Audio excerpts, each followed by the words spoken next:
Presenta Datalogic, especialistas en soluciones de software. Datalogic, valor para su empresa, rentabilidad para su negocio. El futuro del proyecto Neptuno está desde junio pasado en manos de la justicia, luego de que el juez en lo civil, Alejandro Recarey, ordenara no innovar en su ejecución. Ahora debe pronunciarse un tribunal de apelaciones. Mientras tanto, esta obra que el gobierno considera fundamental para garantizar el abastecimiento de agua potable en el área metropolitana sigue abriendo debates, controversia de la que participan expertos, vecinos y grupos ambientalistas. En el proyecto se prevé que un consorcio privado construya y opere una planta potabilizadora de agua del río de la Plata que se instalaría en la zona de Arasatí, en el departamento de San José.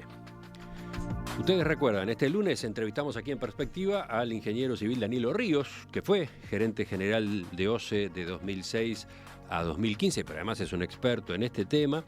Ríos, entre otras cosas, cuestionó el lugar elegido, porque allí el agua tiene niveles de salinidad y otros problemas de calidad que, advirtió, no estuvieron previstos inicialmente y han ido complejizando y encareciendo el sistema. Para el ingeniero Ríos, lo prioritario hoy es que OCE cuente con una fuente alternativa de agua bruta de calidad y eso, dice, se conseguiría construyendo la represa de Cazupá a un costo sensiblemente menor.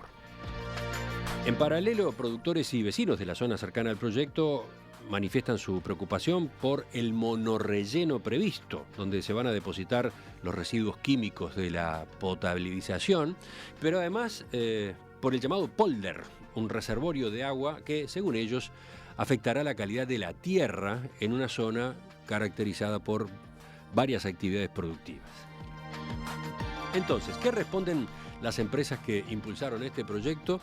En los próximos minutos estaremos con el ingeniero Francisco Gross, director técnico del proyecto Arasatí. Ingeniero Gross, bienvenido, gracias por acompañarnos. Buenos días, Emiliano, buenos días a la audiencia. Una pregunta así, al principio general. ¿Cómo ha visto la polémica que se ha armado en torno a Neptuno / Arasatí? A ver, a mí me parece muy saludable el debate de ideas sanas en la medida que a todos nos anime el propósito final, que es el asegurar a Montevideo al sistema Montevideo, una fuente de agua segura, sana, eficiente. ¿Tá? Creo, en ese sentido, en la buena fe. Me parece sí que tal vez en ese debate no se estén manejando todas las informaciones que permitan tener la cabal y objetiva calificación de los distintos proyectos. Lo que sí es importante, y me parece que eso es positivo, es que urge tomar decisiones y definiciones. El sistema de Montevideo el sistema de abastecimiento de agua potable a toda el área metropolitana de Montevideo, que recordemos abarca buena parte de los departamentos de Canelones, propiamente Montevideo y de alguna manera potencialmente el sur de San José, está dependiendo de una única fuente, una única planta potabilizadora y 3 aductoras que están en el límite de capacidad y susceptibles de vulnerabilidades enormes, ¿no? Nosotros acabamos de pasar un episodio en marzo de este año, donde estuvimos a un tris de quedarnos sin servicio por varios días, fruto de este año, por la creciente en aguas corrientes, que estuvo a 5 centímetros. Hay fotos, y después puedo dejar partes aéreas, donde estuvo todo rodeada las salas de bombeo, con material eléctrico, donde hay 30 megavatios de potencia. OCE es el principal consumidor de UTE, la subestación de transformación totalmente rodeada de agua, trabajando en condiciones inseguras, y eso fruto al esfuerzo del personal y de la dirección en cómo mantener el servicio. Y eso, el Montevideo está no solo dependiendo con insuficiencias en fuente y en definitiva capacidad de producción, que ya está al límite. Hoy la demanda en verano, 700.000 metros cúbicos día, iguala a la capacidad de producción y aducción. Falta claramente, como lo demostró el episodio de sequía, fuente suficiente para abastecer con agua bruta ese tema. Pero la vulnerabilidad intrínseca del sistema, por estar dependiendo de única fuente, la demuestra cada uno de estos episodios. Nos hemos comprado todos los créditos. Dios ha sido benévolo con nosotros. Con lo que usted mencionaba a propósito de marzo pasado, pone el foco en la otra parte de la vulnerabilidad. Claro. Porque hemos discutido mucho de la vulnerabilidad de contar con una única fuente de agua, la cuenca del Santa Lucía, el río Santa Lucía. Usted ahí pone el acento en que tener una única planta potabilizadora también es un problema. Es un problema. ¿Qué pasa si esa planta se para, por ejemplo, porque se inunda la planta? Claro, ¿no? eso estuvo a punto de suceder, pero estuvimos a 5 centímetros, literales, 5 centímetros. Un esfuerzo. Ves las fotos con muros construidos en bolsas de arena, con tierra, evidentemente para hacerlo impermeable. Pero digo, fue una circunstancia dramática. Entonces digo, no solo... la semana pasada hubo una rotura en la cuarta línea de bombeo, que de alguna manera, para hablarlo en términos así macros, es un tercio del abastecimiento, y quedó resentida toda la zona este del sistema. Entonces el sistema está muy vulnerable, siempre está en base a un esfuerzo fenomenal de funcionarios, de organización para contemplar esos extremos. Sin decirlo expresamente, usted estaba ya de algún modo contestando a ese planteo que hacía el ingeniero Danilo Ríos en cuanto a que él hoy decía, la prioridad debería ser Casupá, por ejemplo, la represa de Casupá, porque sería para OCE tener una nueva fuente, una segunda fuente de agua bruta de buena calidad. Él decía, tener una potabilizadora adicional, una planta potabilizadora, vendría después, podría venir después. Usted implícitamente está diciendo, no, el proyecto tiene la ventaja de que va por los dos lados.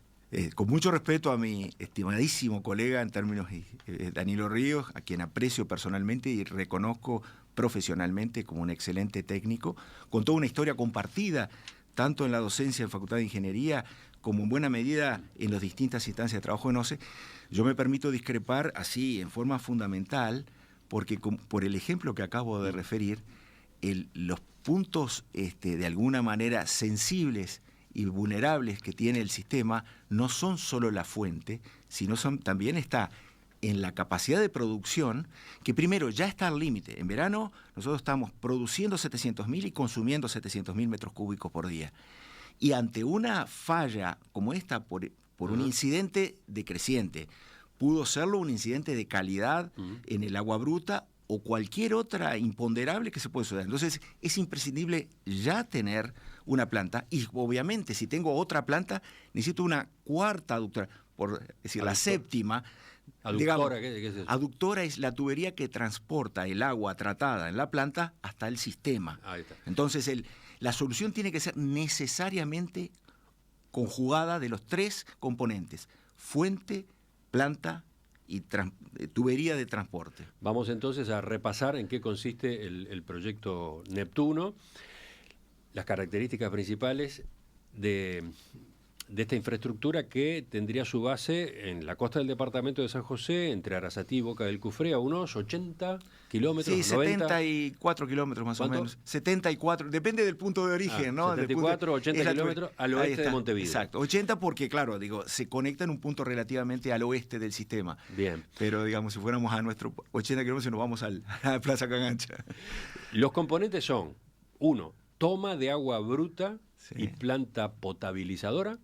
2, reservorio artificial de agua del río, o polder. Monorrelleno para depositar los lodos que deja el proceso de potabilización. Y tuberías aductoras para conectar la planta potabilizadora con la red de bombeo. Exactamente. La obra tiene la capacidad de suministrar a la capital más de 200.000 metros cúbicos de agua por día, a efectos de complementar la producción de la planta de aguas corrientes. O sea, agregaría casi un tercio de lo que es la producción y la demanda pico actual, ¿no? Y en el acuerdo, bueno, OCE paga por disponibilidad de esta infraestructura. No quiere decir que la vaya a estar usando siempre al 100% de su potencial, ¿no? Exacto. Bueno, ¿agrega algún detalle más usted? Digo, sobre ese punto primero, la opera OCE, ¿no? Aquí ha estado a veces en tela de juicio el tema del mandato constitucional, que indica, digamos, en este caso, expresamente los funcionarios que van a producir el agua son funcionarios de la empresa OCE. El proyecto surgió de una iniciativa privada presentada por el consorcio Aguas de Montevideo, integrado por SACEM, Berque, Ciemsa y FAST, pasó por una licitación según la normativa vigente en esta materia y ahora está pendiente la firma. Exactamente. La firma del contrato, que a su vez depende de lo que resuelva este Tribunal de Apelaciones. El esquema financiero es, la inversión la realizan los privados, que se encargan además del diseño, construcción, financiamiento y mantenimiento. OCE estará a cargo de la operación, como usted decía, y pagará durante 17 años y medio una cuota de unos 50 millones de dólares anuales. Exactamente, donde de alguna manera 45 millones corresponden a lo que sería el pago por disponibilidad y 5 millones es al mantenimiento y a todo lo que es la energía del suministro de agua bruta puesta en la entrada de la planta para que luego la OCE genere todo el proceso de tratamiento y el bombeo a la red. Bueno, acá aparecía uno de los cuestionamientos, ¿no? Esa cifra mensual. Cuestionaba este esquema de financiamiento, sostenía, decía el ingeniero Ríos, que OCE tiene una capacidad de inversión anual de unos 70 millones de dólares y el tener que afrontar este pago durante 17 años y medio limitaría al organismo de manera muy fuerte en su capacidad de realizar otro tipo de inversiones que son necesarias. Para empezar, fuera de la zona metropolitana, pero incluso también en la red de la zona metropolitana. Bien, a ver, no es mi materia opinar sobre la parte financiera de la administración, que tiene todo su cuerpo técnico en materia financiera y ha hecho sus estudios. El propio estudio de factibilidad incluyó un capítulo donde distintas modalidades, cómo eso impactaba. Y OCE fue ajustando y adecuando e instruyendo a los secretarios del estudio para encontrar una fórmula que cupiese, o sea, dentro de sus capacidades financieras. Entiendo que eso está debidamente atendido y a ellos se pueden remitir, las personas autorizadas a responder el tema serían seguramente las autoridades de OCE. Claramente, lo mencionaba porque era un elemento que aparecía en la entrevista. Pero me consta que eso fue especialmente estudiado también durante el proceso de desarrollo del estudio de factibilidades técnico-económica. El capítulo económico financiero incluyó verificar la capacidad del contratante, en este caso OCE, bajo esta modalidad, de poder hacer frente a las erogaciones sin detrimento de su capacidad de mantener su capacidad de invertir en el resto del sistema, ¿no? Enseguida vamos a ir recorriendo otros puntos que aparecieron en estas discusiones. Seguimos, estamos con el ingeniero Francisco Gros, director técnico del proyecto Neptuno. Decía, veamos algunas de las críticas que aparecían en la entrevista con el ingeniero Ríos este lunes acá en Perspectiva. Una era a propósito de la calidad del agua bruta en el lugar elegido para la toma de agua del Río de la Plata. Ríos afirma que en 2020, cuando OCE aceptó la iniciativa privada, en esta se proponía, leo textual, construir una nueva toma de agua bruta libre de salinidad en las cercanías de Puerto Arasatí. Pero después, recordaba, con el avance del proyecto se comprobó que en ese punto el agua del Río de la Plata no siempre es dulce. Cuando se instaló una sonda en ese punto se empezó a ver que había agua salada en ciertos días y periodos. Tanto es así, y este dato es fuerte, que a comienzos del 2023 hubo 3 meses seguidos de agua salada en ese punto, 86 días concretamente. Y bueno, y en el total del año 2023 hubo 110 días de salinidad. ¿Qué responde usted? Bien. Primero, por parte, como tú bien dijiste, hay que ser rigurosa en la interpretación del es captación de agua libre de salinidad. Efectivamente, es tomar en los momentos que el agua es dulce. No, cuando se toma con agua, la planta no desaliniza. El tema es la proporción del tiempo y cómo eso se conjuga con el abastecimiento de agua al sistema. ¿Tá?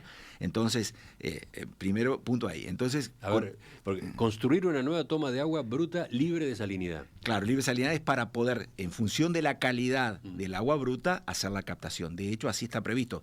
No está previsto en ningún momento extraer agua salada. Esa es la interpretación. Esa es la interpretación. Bien, por la frase. Entonces, no se... se sabía que habían episodios de baja frecuencia desde la década del 70, donde es ese lugar donde se produce la brusca caída de episodios de salinidad. Hay un gráfico, después se lo puedo dejar, muy, muy característico de cómo si uno viaja del este, yo me vengo del Chuy hasta Real de San Carlos en Colonia, ¿no? Yo vengo con la salinidad del agua del océano y a la altura de Quillú, unos 15, 20 kilómetros antes, se produjo una brusca caída que en Arasatí genera, digamos, lo que son frecuencias de salinidad en el entorno de 8 días al año. Es decir, el 98% de los días en términos medios, el agua es dulce en Arasatí.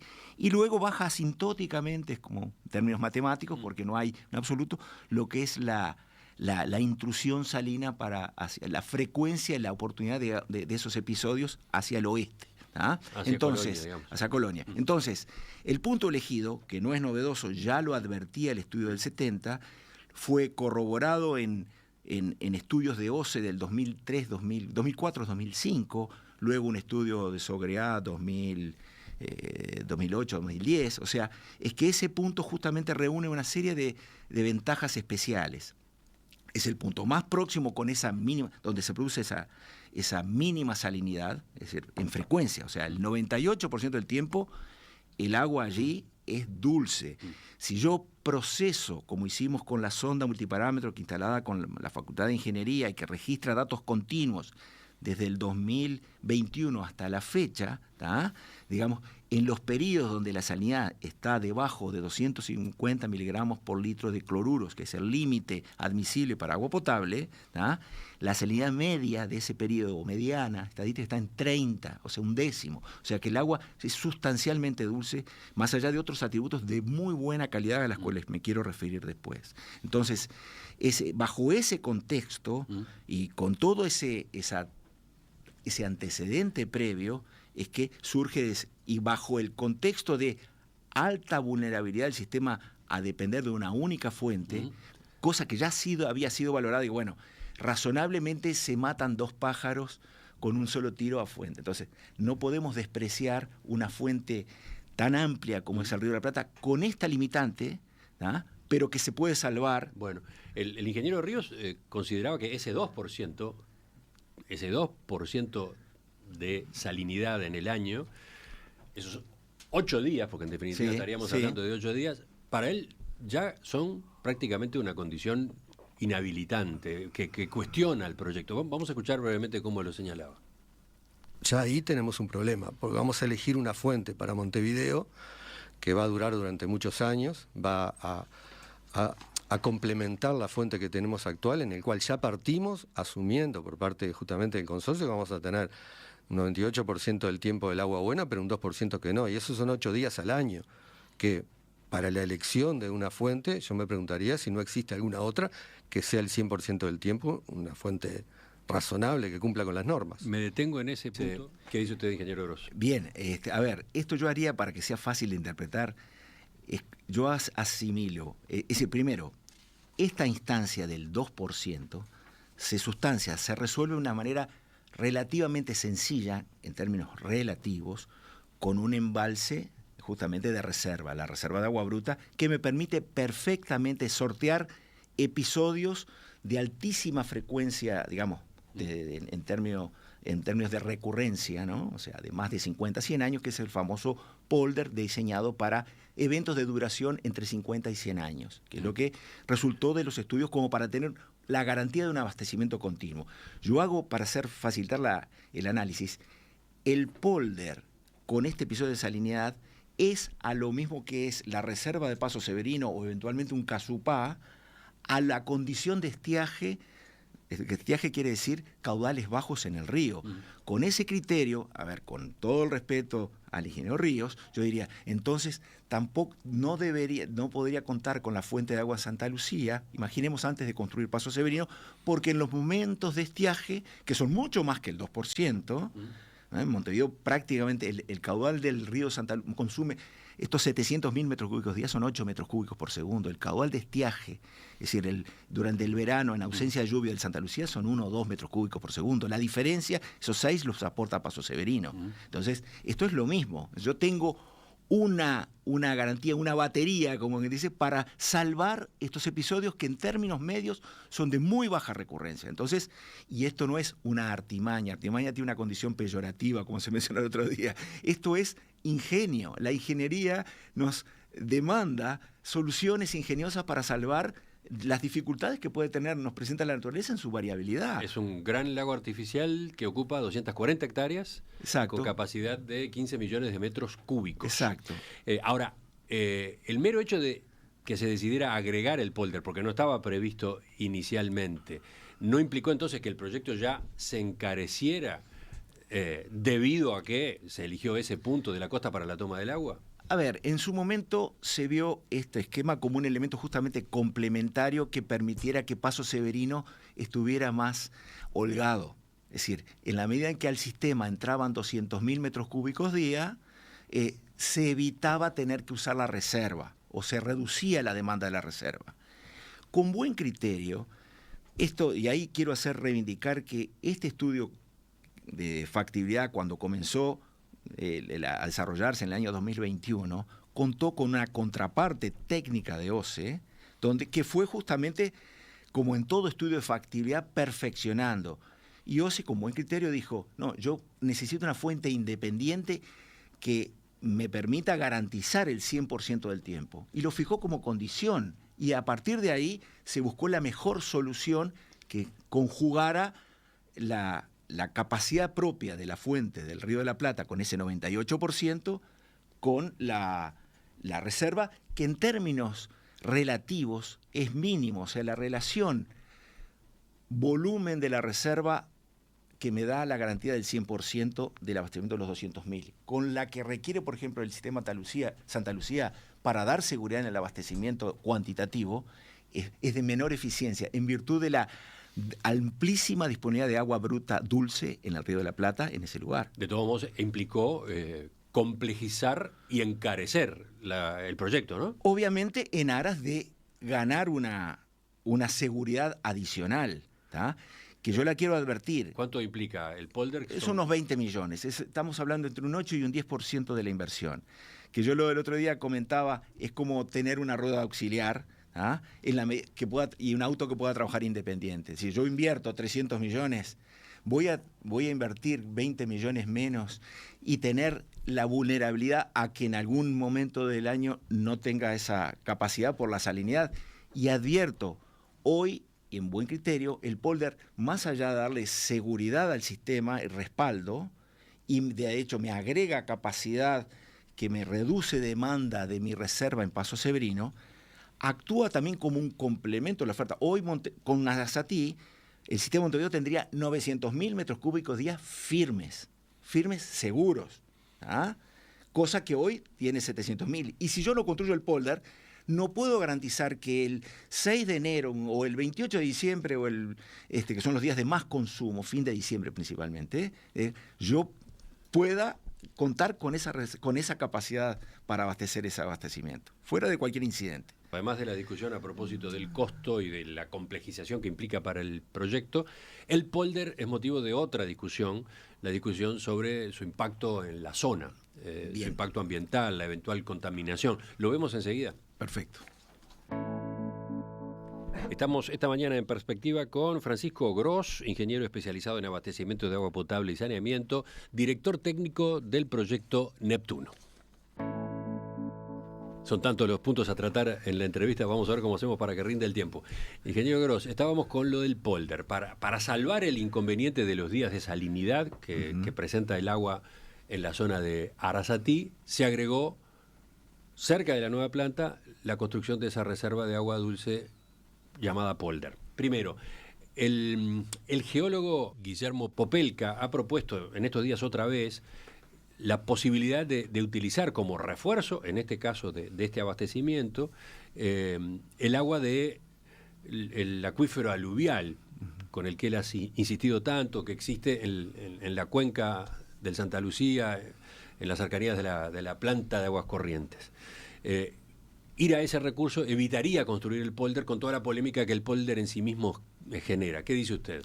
Bien, a ver, la posibilidad de tener un recurso adicional en el acuífero subalveo del Santa Lucía es una oportunidad realmente muy plausible, pero necesita ser muy estudiada, en tanto efectivamente consolidar la disponibilidad de ese recurso y sus condiciones de recarga. Estamos hablando de algo que implica de estudios de mediano y largo plazo.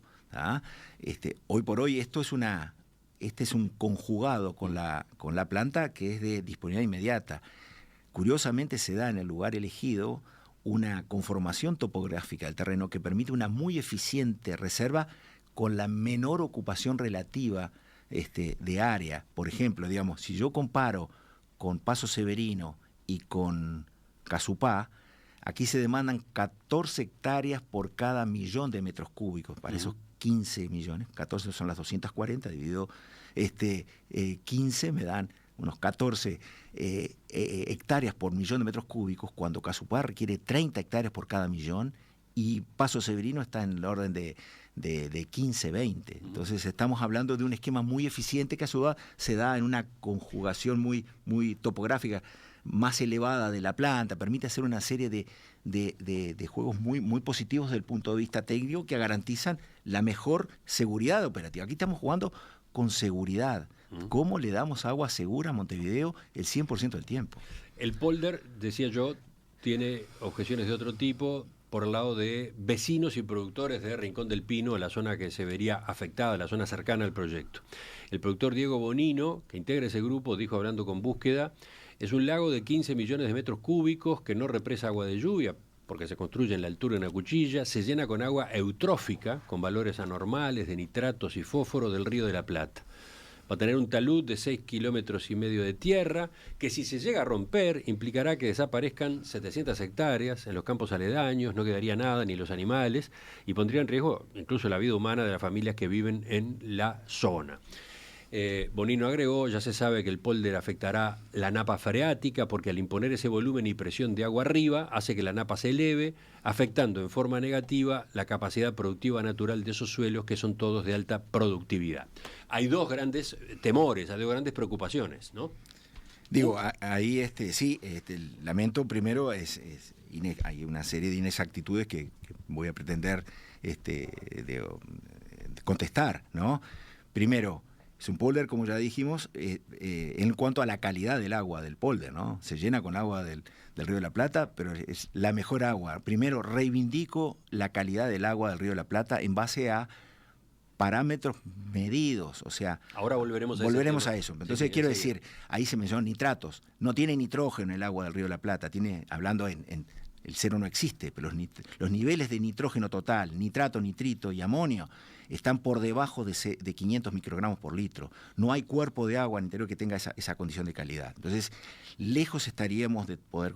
Por supuesto, no va a tener cloruros porque, hoy lo mencioné, por esencia, en los momentos de extracción, la mediana de cloruros que va a tener el agua del polder va a ser de 30 miligramos por litro, un décimo del umbral de agua potable, o sea, lejos podría haber afectación. Entonces, no hay material contaminante en el agua del polder, primero, ¿no? Va a ser un agua de excelente calidad que obviamente va a ser continuamente renovada y va a pasar a la planta. Entonces, lejos habría de haber dificultades con eso. Segundo, esa reserva se ubica arriba de la Formación Libertad. Está entre 10 y 20 metros de arcillas muy consolidadas con muy baja permeabilidad, entonces lejos hay los niveles de infiltración a través de esa capa de arcilla que se ubica por encima del acuífero Raigón, sí, más arenoso. Sí, ese es el temor, la contaminación del acuífero Raigón. Son muy bajas, se hicieron 90 ensayos, toda una cuadrícula en las 240 hectáreas, y eso está dando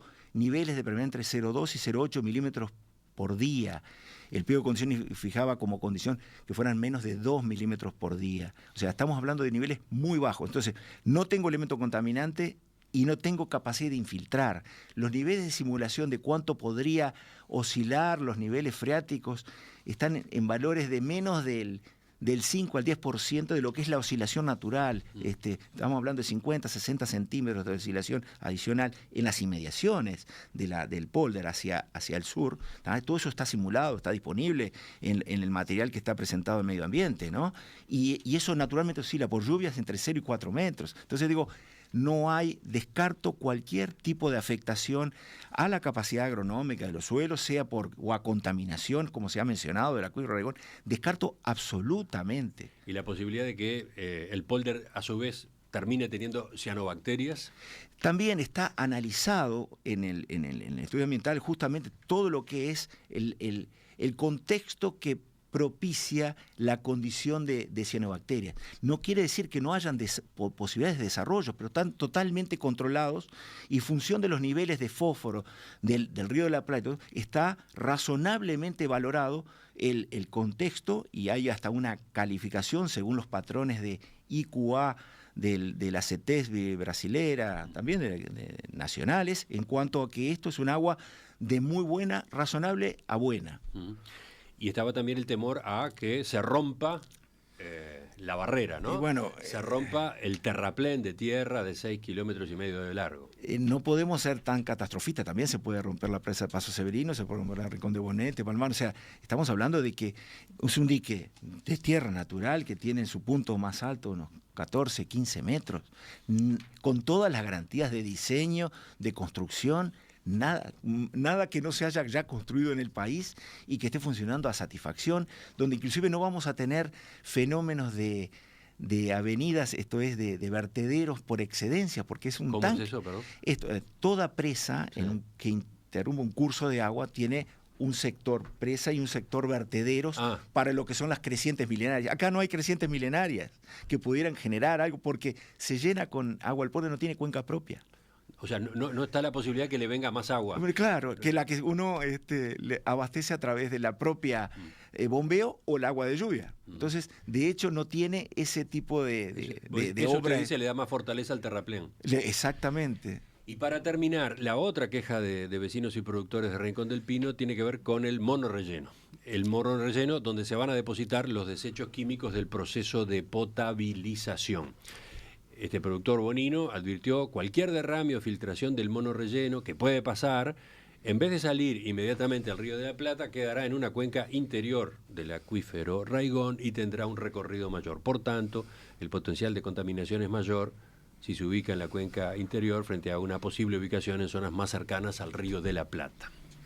Bien, eso está debidamente estudiado. Primero, no estamos hablando de rellenos, justamente estamos hablando de rellenos no tóxicos, así está calificado según la normativa nacional. Hay una caracterización de los tipos de lodos de agua potable que tienen en su altísima proporción, son arcillas, y como elemento introducido es el aluminio, fruto de lo que es el coagulante que se utiliza en una planta de agua. No estamos hablando de ningún material especial, y como tales... Está el antecedente de los lodos de la planta de aguas corrientes, No, pero todo un problema. Y se siguen vertiendo al río, es un tema que aún no está resuelto.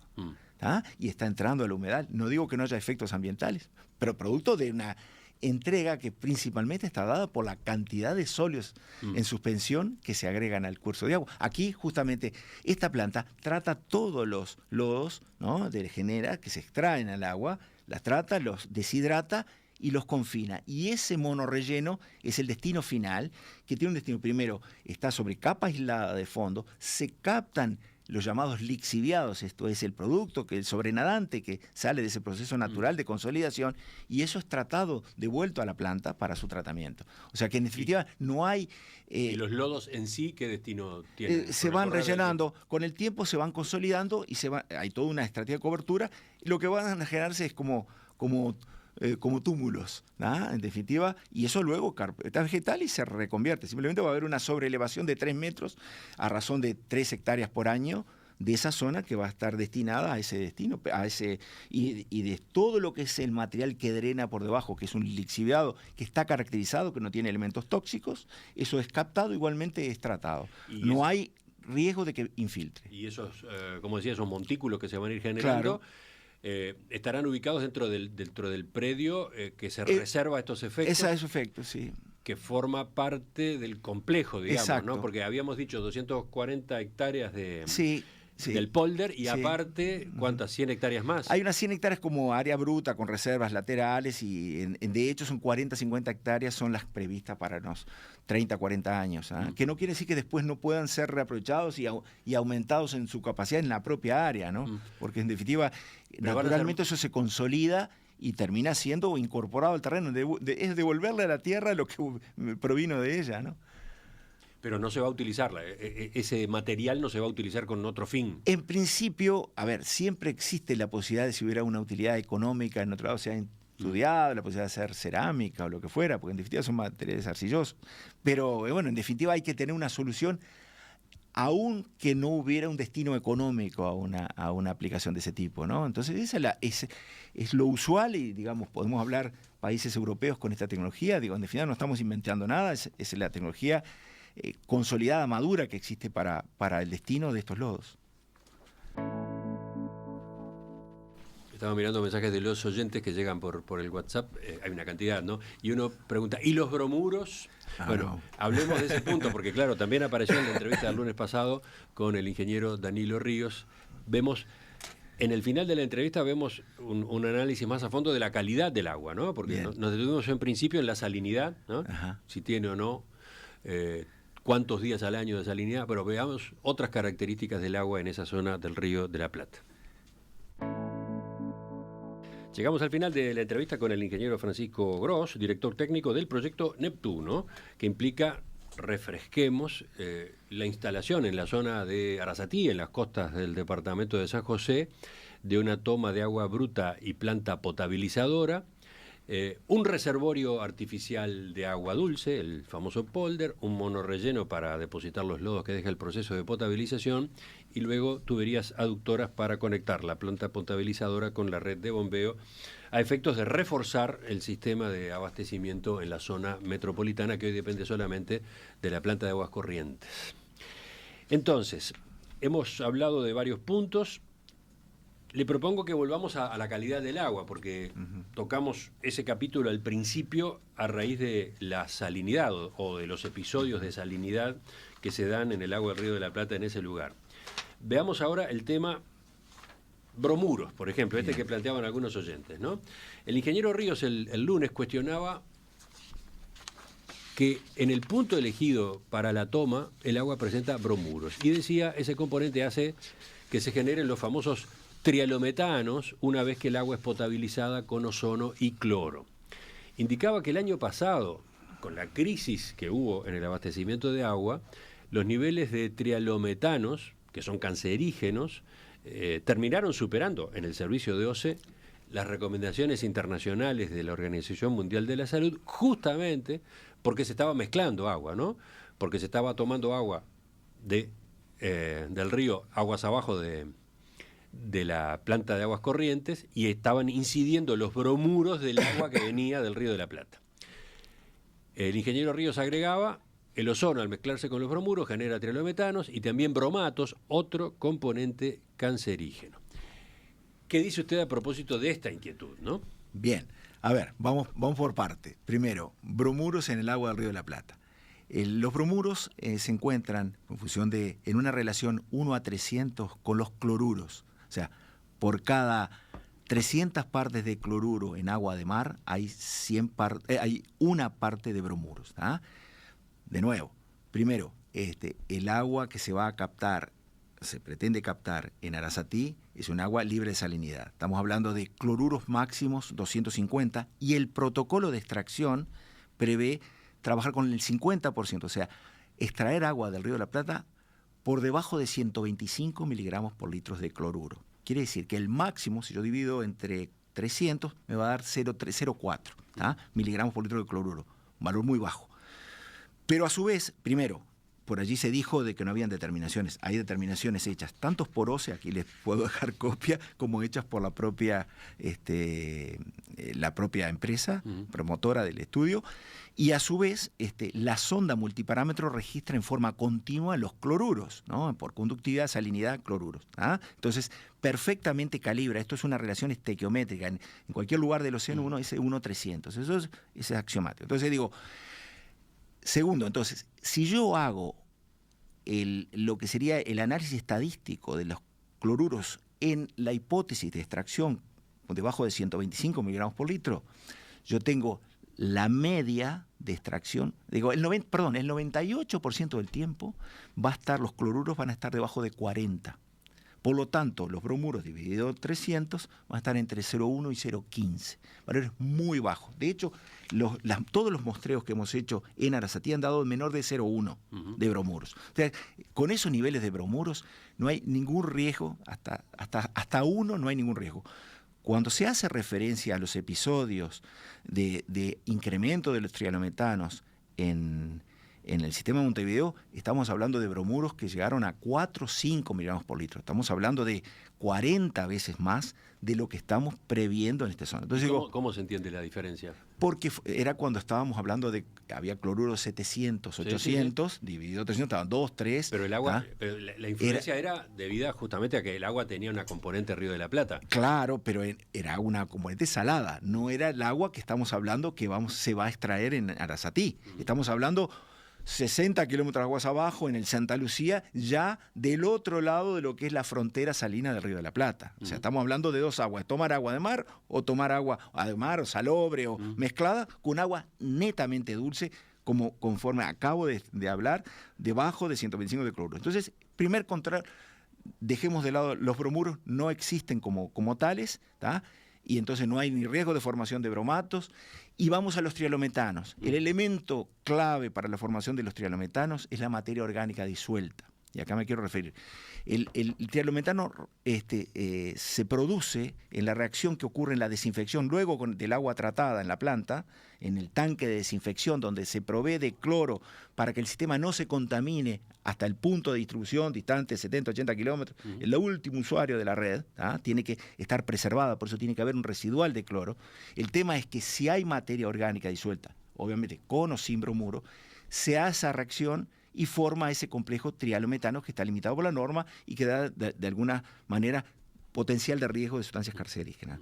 En este caso, adicionalmente a no tener bromuros, descarto absolutamente, y lo corroboran los datos y lo que acabo de decir en cuanto a la relación con los cloruros y la ausencia total de bromuros a nivel de límite de detección, 0,1, 40 veces menos de lo que se detectó en el episodio de salinidad en aguas corrientes, es que los niveles de materia orgánica disuelta en el Río de la Plata son muy bajos, estamos hablando de debajo de 3 miligramos por litro, y eso lo registra la sonda a lo largo en forma muy estable, la sonda a lo largo de 4 años, coincidiendo con determinaciones efectivas de carbono orgánico disuelto. Para tener idea, es del orden de la mitad de lo que hay en el sistema del Santa Lucía. Uh-huh.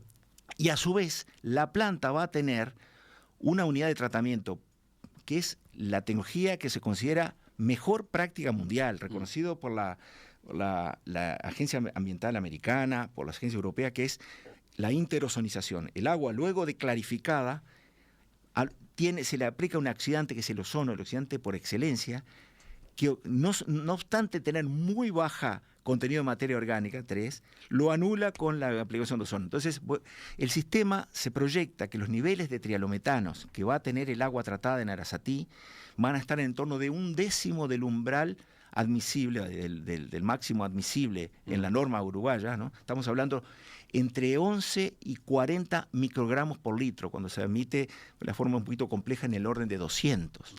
Entonces, el agua claramente va a mejorar el sistema. Descarto absolutamente cualquier riesgo asociado a trialometanos o asociados a bromatos en función de la ausencia de bromuros. El ingeniero Ríos confiaba en la tecnología que se prevé en el proyecto para tratar aguas complejas, pero después hacía este paralelismo. Uno puede tener un buen paraguas para hacer frente a la lluvia, a una lluvia, pero tener un buen paraguas para vivir debajo de la lluvia es un poco complicado. Bien, ahí yo vuelvo a las proporciones. Los estudios, esto es el dato mata relato, digamos, ¿no? Vamos a la información. Existe una muy rica información donde se ha sumado todo el bagaje de información disponible hasta el comienzo de los estudios en el 2021, y la sonda multiparámetro fue un éxito, tener 3 años y medio de determinaciones continuas. Entonces, en particular, ya hablamos, el fenómeno, digamos, de materia orgánica está totalmente controlado. El fenómeno de cloruros y bromuros está controlado en forma continua, no preciso en la hipótesis esto. Y los fenómenos de algas, tal vez ahí vamos al tercer componente, las famosas cianobacterias. Bueno, ahí está. ¿Qué pasa? Porque ese es otro riesgo en esa zona. Bien.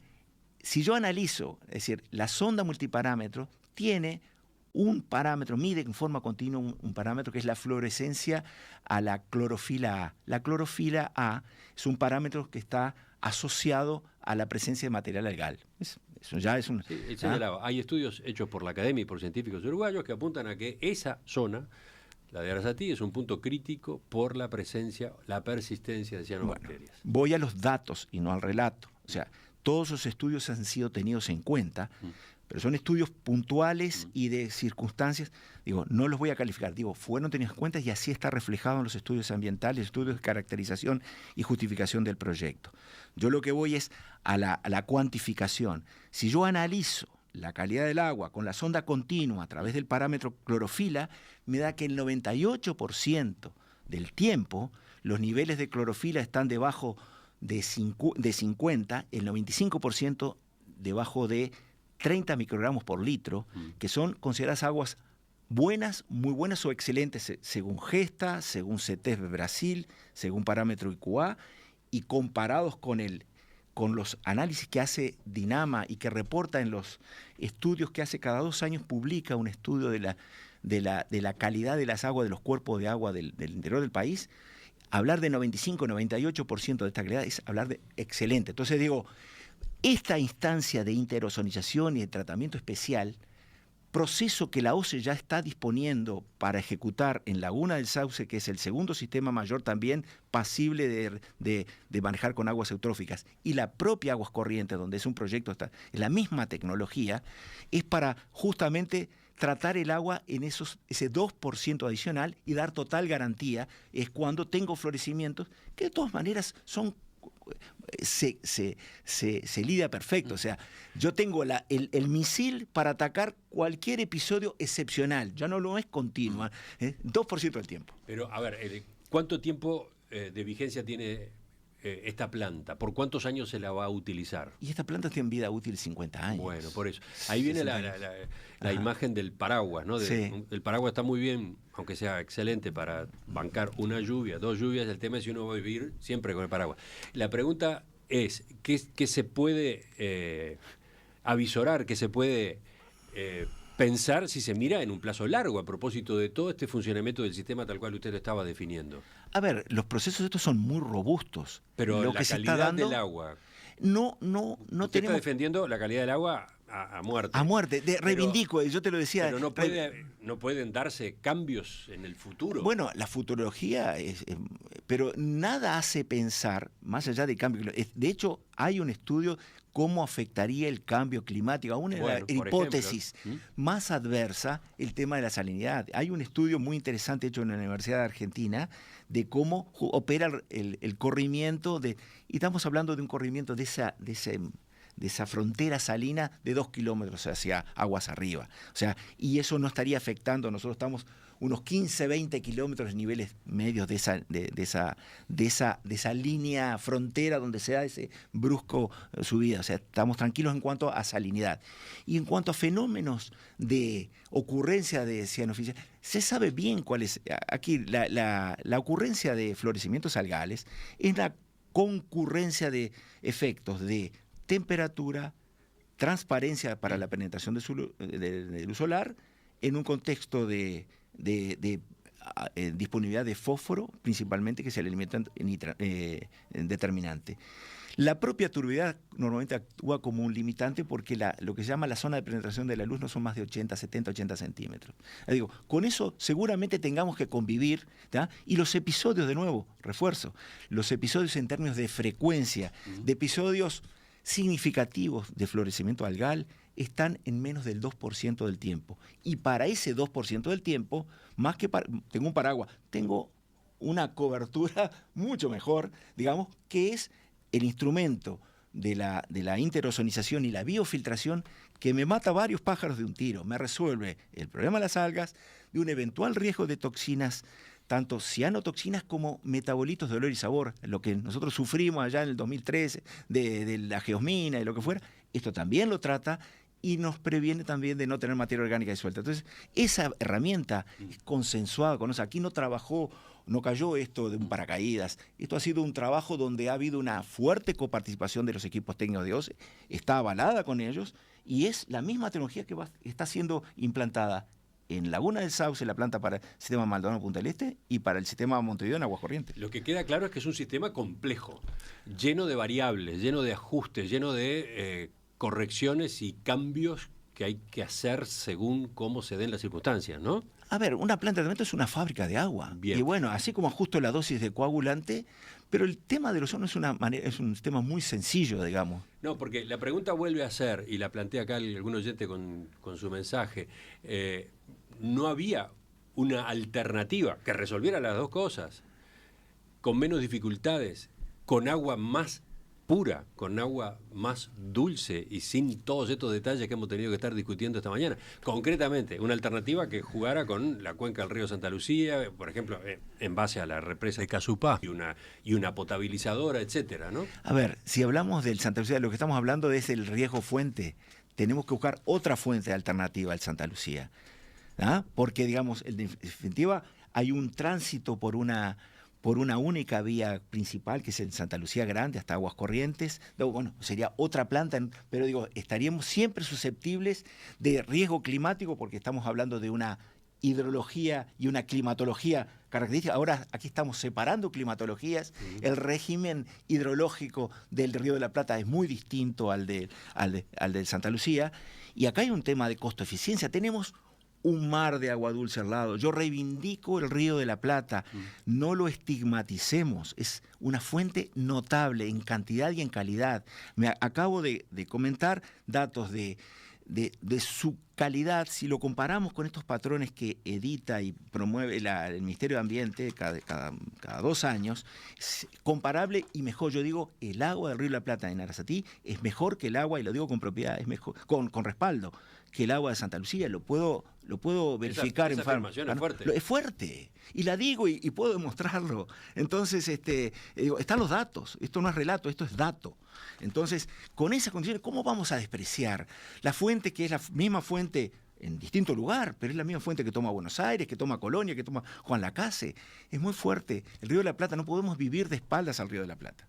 Ingeniero Francisco Gross, director técnico del proyecto Neptuno, le agradezco que nos haya acompañado esta mañana. Muchísimas gracias a ti, muchas gracias a la audiencia, y bueno, la esperanza de que en definitiva podamos llegar a un buen puerto, y que en definitiva Montevideo disponga de la mejor solución para asegurar su buen abastecimiento de agua. El tema sigue abierto, así que volvemos a conversar en cualquier momento. Muchas gracias.